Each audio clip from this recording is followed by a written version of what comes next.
মসজিদের ওই পালকি দেখি আসলো আমার বাড়িতে, দে সাজাইয়া দে আমার, যাব আমার আপন বাড়িতে। মসজিদের ওই পালকি দেখে আসলো আমার বাড়িতে, দে সাজাইয়া দে আমার, যাব আমার আপন বাড়িতে। কালকে ছিলাম রে পালকে মসজিদের ওঠানে, আজ কেন আইলার পালকি আমার বাড়ির ওঠানে। কালকে সবার সাথেই ছিলাম, ছিলাম এই তো ভুবনে, আর বুঝি হবে না কপালে দিবা বিদায় জনমের তরে। গোসল করিতাম আমি, করিতাম একা নিজ মনে, আজ কেন সজন মিলে দিলা আমায় গোসল গরম জলে।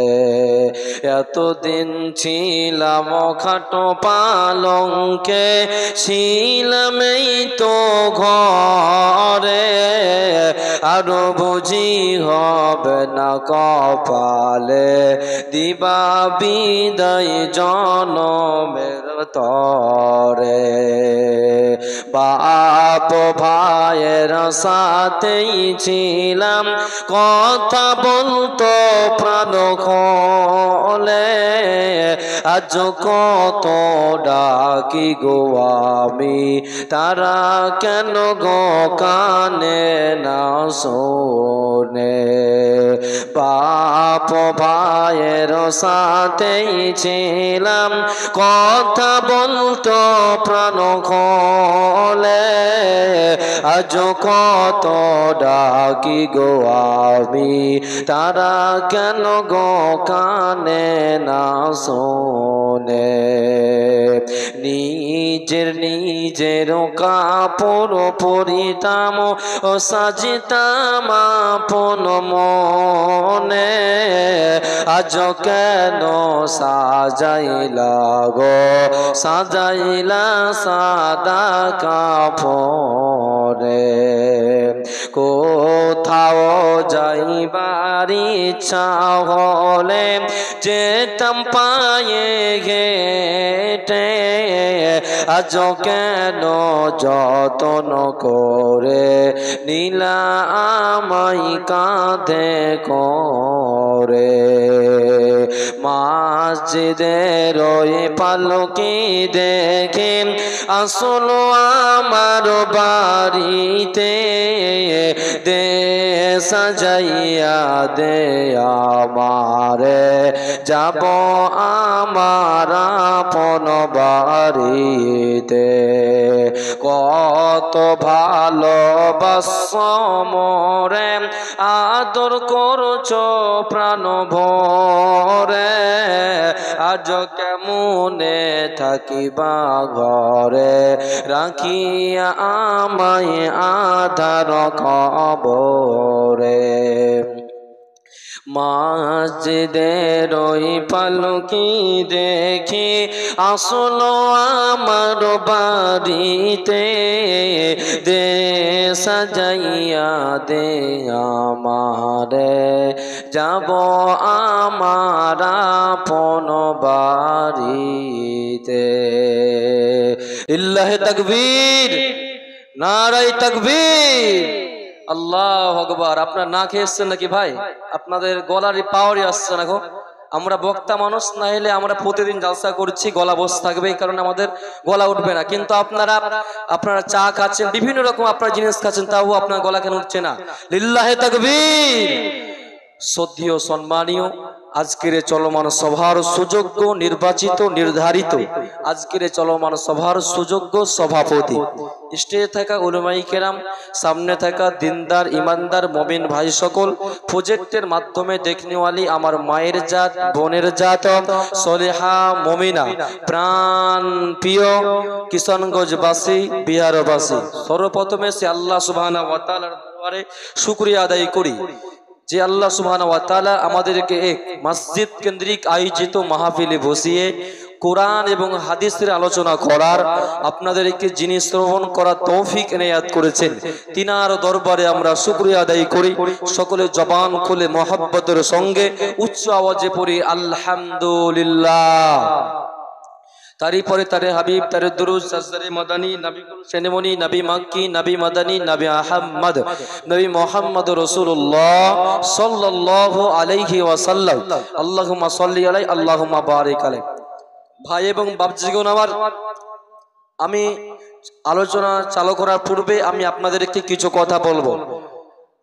যতক্ষণ পর্যন্ত আমি আলোচনা করব, বয়ান করব, যতক্ষণ পর্যন্ত আমি বয়ান করব, আমি আপনাদেরকে কিছু কিছু কোশ্চেন করব, আপনারা আমার সঙ্গে উত্তর দেওয়ার চেষ্টা করবেন। জোরে বলি ইনশাআল্লাহ। ভাই আপনারা আমার সঙ্গে কথা বলবেন। ভাই আপনারা বিহারের মানুষ, আপনারা বাঙালি কথা বুঝেন না নাকি? আপনারা বুঝেন না? বুঝেন? জোরে কথা বলুন একটু ভাই। হ্যাঁ, তো আমি যতক্ষণ পর্যন্ত আলোচনা করব, আমি আপনাদেরকে মধ্যে মধ্যে কিছু কোশ্চেন করব, আপনারা সকলে আপনার উত্তর করার চেষ্টা করবেন। জোরে বলি ইনশাআল্লাহ। সর্বপ্রথমে আপনাদেরকে কোশ্চেন করব। কোশ্চেনটা হচ্ছে এই, আপনারা বলুন আল্লাহর রাগ বেশি না আল্লাহর দয়া বেশি? বলুন, কথা বলুন। আল্লাহর রাগ বেশি না আল্লাহর দয়া বেশি? আল্লাহর দয়া বেশি। আল্লাহ দয়া, তাই তো। মানুষ জান্নাতে বেশি যাবে না জাহান্নামে বেশি যাবে?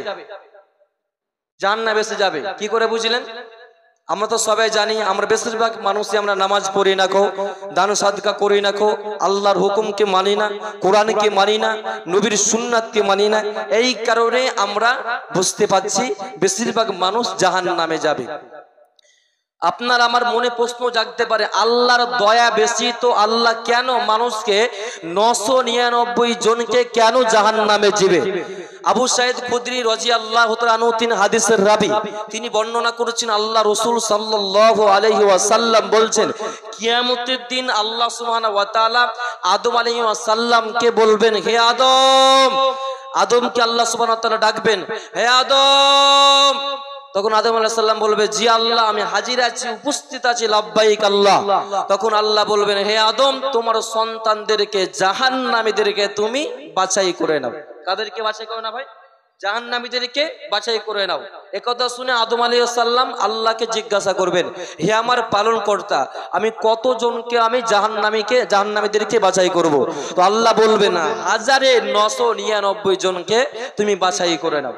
একথা শুনে গর্ভবতী মহিলা গর্ভপাত করে ফেলবে, ছোট বাচ্চা বৃদ্ধ হয়ে যাবে, মানুষরা নেশা খাওয়ার মতন, শরাব পান করার মতন, মদ খাওয়ার মতন মানুষরা টলমল করবে, মানুষের হুশ বিবেক মেধা বলতে কিছু থাকবে না গো। তাহলে আল্লাহর দয়া কিভাবে হলো এত বেশি? তাহলে চলুন আপনাদেরকে আমি একটা কিছু কথা বলবো। আল্লাহর নাম কয়টি? কি বলতে পারেন ভাই? আল্লাহর নাম কয়টি বলতে পারবেন কি? আল্লাহর নাম কয়টি? 99টি বা 98টি বলুন তো। এই 99 98টা আল্লাহর নাম নয়। তো আল্লাহর নাম হচ্ছে একটাই নাম, সেটা হচ্ছে আল্লাহ। সেটা হচ্ছে কি? সেটা আল্লাহ। তাহলে সে 98 বলুন অথবা 99 বলুন, তাহলে সেই নামটি কি? ওটা হচ্ছে গুণবাচক নাম, সিফাত নাম। গুণবাচক নাম, সিফাত নাম। যেমন ধরেন আমি বক্তা, আমি রুমে বসে আছি, আমাকে বলছে কই বক্তা, কই বক্তা কোনটা? বক্তা কই? বক্তা সাহেব কোনটা? আপনারা বলুন, আমার নাম কি বক্তা? কথা বলুন ভাই, আমার নাম কি বক্তা? তাহলে আমার নাম বক্তা না। তাহলে বক্তা কেন বলছে? আমি বক্তৃতা করে বেড়াই, জালসা করে বেড়াই, এই কারণে আমাকে বক্তা বলছে। ধরেন আপনাদের এই গ্রাম দিয়ে কোনো অটোওয়ালা, অটো বুঝেন তো? অটোওয়ালা গাড়ি নিয়ে যাচ্ছে, আপনি বলছে এই অটো, কই অটো? আপনার বলুন তার নাম কি অটো? তার নাম কি অটো? অটো না, তাহলে তাহলে অটোওয়ালা কেন বলছে? সেই ব্যক্তি অটো ড্রাইভার, অটো চালায়, এই কারণে তাকে অটোওয়ালা বলছে। তাহলে আল্লাহর নাম হচ্ছে একটি, তা 98 বলুন অথবা 99টা নাম, সেটা হচ্ছে গুণবাচক নাম, সিফাত নাম। তাহলে তার মধ্যে থেকে একটা নাম হচ্ছে আর রহমান, তিনি বড় দয়াবান, তিনি মেহেরবান। আর রহিম, তিনি মাফ করনে ওয়ালা, ক্ষমা করনে ওয়ালা। দেখেন আল্লাহর দয়া কত। আল্লাহ রাসূল সাল্লাল্লাহু আলাইহি সাল্লাম বলছেন, হাদিসের রাবি আবু হুরায়রা রাদিয়াল্লাহু তাআলা আনহু তিনি বর্ণনা করেছেন, আল্লাহর নবী, বিশ্ব নবী জনাবে মুহাম্মদুর রাসূলুল্লাহ সাল্লাল্লাহু আলাইহি ওয়াসাল্লাম বলছেন, আল্লাহর নিকটে 100টি দয়ার রহমত রয়েছে। হযরতে আবু হুরায়রা হাদিস রাবি, আল্লাহর রাসূল বলছেন, আল্লাহর নিকটে 100টি দয়ার রহমত রয়েছে। তার মধ্যে থেকে 1% দয়া, একটি দয়া, একটি রহমত তামাম পৃথিবীর মানুষের মধ্যে, তামাম পৃথিবীর মাখলুকের মধ্যে আল্লাহ রাব্বুল আলামিন বন্টন করে দিয়েছেন। একটি সামান্য দয়া দান করার কারণে মা কত সন্তানকে ভালোবাসে, মা কত সন্তানকে মহব্বত করে, মা কত সন্তানকে মূল্যায়ন করে, সন্তান কত মাকে ভালোবাসে, বাবা কত সন্তানকে ভালোবাসে, একে অপরকে কত ভালোবাসে। গরু তার বাচ্চাকে জিহ্বা দেয়, চেটে চেটে চেটে আদর করে, ভালোবাসা দেয়, মহব্বত করে, একে অপরকে তারা এত বেশি ভালোবাসে। মুসাফিরকে, মেহমানকে এত বেশি ভালোবাসে। তো আল্লাহ রাসূল বলছেন, তামাম পৃথিবীর মাখলুকের মধ্যে আল্লাহ সুবহানাহু ওয়া তাআলা বিন্দু পরিমাণে একটা আল্লাহ দয়া দান করেছেন। তার মধ্যে থেকে তামাম পৃথিবীর মাখলুকের মধ্যে আল্লাহ সুবহানাহু ওয়া তাআলা বন্টন করে দিয়েছেন। তিনার নাম হচ্ছে রহমান। আল্লাহ রাসূল বলছেন, তামাম পৃথিবীর মানুষের মধ্যে 1% দয়া আল্লাহ বন্টন করে দিয়েছেন, আর 99% দয়া আল্লাহ নিজের কাছে রেখে দিয়েছেন। সে কিয়ামতের দিনে মুমিন বান্দাদেরকে জান্নাতে দেওয়ার জন্য, হাসরের ময়দানে গুনাহগারদেরকে পার করাবার জন্য আল্লাহ 99% দয়া তিনার কাছে নিজে রেখে দিয়েছেন। তাহলে এই হাদিস থেকে বোঝা গেল, আমাদেরকে সামান্য দয়া দান করেছেন, বিন্দু পরিমাণে দয়া দান করেছেন। এর কারণে আমরা একে অপরকে দয়া করে, এর কারণে একে অপরকে এত সম্মান করি, মহব্বত করি, মূল্যায়ন করে। তো আল্লাহ রাসূল বলছেন, ও পৃথিবীর মানুষরে তোমরা শুনে নাও, তোমরা যদি আল্লাহকে যদি ভালোবাসতে চাও, আল্লাহর হুকুমকে মানো, আল্লাহর বিধানকে মানো, তাহলে তোমাদের কোনো চিন্তা রবে না, রবে না। তাহলে আল্লাহ অনেক বড় দয়ালু, তিনি মাকাম দেনেওয়ালা, ক্ষমা করনেওয়ালা। ধরেন আপনি গুনাহ করেছেন, আপনি কাবিরা গুনাহ করেছেন, সাগীরা গুনাহ করেছেন, আপনি ছোট বড় গুনাহ করেছেন, আপনি হাতের জেনা, পায়ের জেনা, চক্ষুর জেনা করেছেন, আপনি বিভিন্ন রকম আপনি গুনাহ করেছেন। আপনার আমার মনে প্রশ্ন জাগতে পারে, আল্লাহ আমাকে ক্ষমা করবে না। তো আল্লাহ বলছেন, বান্দা তোমরা যতই গুনাহ করেছো, কাবিরা সাগীরা যে কোনো তোমরা গুনাহ করেছো, আমি আল্লাহর কাছে ফিরে এসো, আমি আল্লাহর কাছে তোমরা মাফ চাও। লা তাকনাতু মির রাহমাতিল্লাহ, আমার দয়া থেকে, আমার মহব্বত থেকে, আমার করুণা থেকে তোমরা কেউ দূরে সরে যাবে না গো। হযরতে আবু হুরায়রা রাদিয়াল্লাহু তাআলা তিনি বর্ণনা করেছেন, আল্লাহ রাসূল বলছেন, পৃথিবীর কোন মানুষ তার নিজের আমল দিয়ে জান্নাতে যেতে পারবে না, পারবে না, এবং তাকে কেউ জাহান্নাম থেকে বাঁচাতেও পারবে না। পৃথিবীর জমিনে এমন কোন মানুষ নাই, এমন কোন প্রাণী নাই যে যেতে নিজের আমল দিয়ে জান্নাতে যেতে পারবে। আল্লাহর নবী বিশ্ব নবী বলছেন আমি নিজেও আমার নিজের আমল দিয়ে জান্নাতে যেতে পারবো না, পারবো না। এ কথা শুনে সাহাবী کرام হতাশ হয়ে গেলেন এবং আল্লাহ রাসূলকে বললেন রাসূলুল্লাহ, বিশ্ব নবী গো রাসূলুল্লাহ আপনি বলেন তাহলে আমরা কিভাবে জান্নাতে যাব? জান্নাতে যাওয়ার উপায় বলে দেন, কিভাবে জান্নাতে যাব?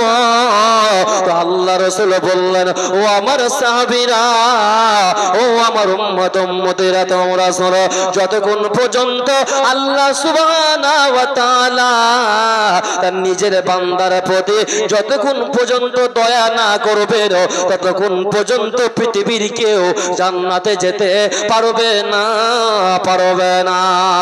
তোমরা রেখো গো শরণ, একদিন হবে যে মরণ। তোমরা রেখো গো শরণ, একদিন হবে যে মরণ। শয়তান তোমার দুশমন বটে, শয়তান তোমার দুশমন বটে বলে আল কুরআন। তোমরা রেখো গো শরণ, একদিন হবে যে মরণ। তোমরা রেখো গো শরণ, একদিন হবে যে মরণ। প্রথম নবী জান্নাতে ছিলেন, সঙ্গিনী হাওয়াকে পেলেন, শয়তান তাদের চক্রান্ত করে, শয়তান তাদের চক্রান্ত করে খাওয়ালো কান্না। তোমরা রেখো গো শরণ, একদিন হবে যে মরণ। তোমরা রেখো গো শরণ, একদিন হবে যে মরণ। নারায়ে তাকবীর, লিল্লাহি তাকবীর, আল্লাহ।